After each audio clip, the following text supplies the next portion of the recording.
Uy! Welcome sa Pinoy Comics Time. Ako si FPJ. At familiar ba kayo sa Free Comic Book Day or Araw ng Libreng Comics? Yes, tamang narinig nyo.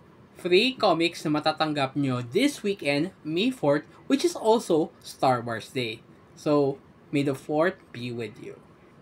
Ang mga usual na nagpa-participate dito ay ang Fully Book, Comic Odyssey, Philbars at marami pang iba.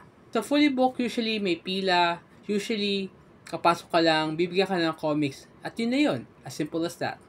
Sa Comic Odyssey, meron silang inorganize a special event kung saan meron silang mga comic creator guests, meron silang surprises at discounted items na rin.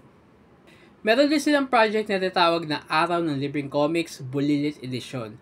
Ito ay upang ma-introduce ang mga kabataan sa comics upang tulungan sila para matutong magbasa. Dahil alam naman natin, or according to statistics, 9 out of 10 Filipino children ay may struggle sa pagbabasa. Nakalungkot, no? Masaya ang Free Comic Book Day dahil maraming titles ang in-offer nila like Marvel, DC, Archie, Avatar at maraming iba.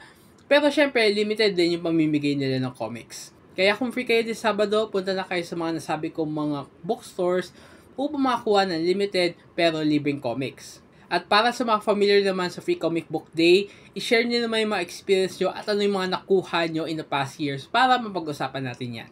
Muli, ito si FPJ Jr. at mag-like and follow na kayo for more comics-related news and content.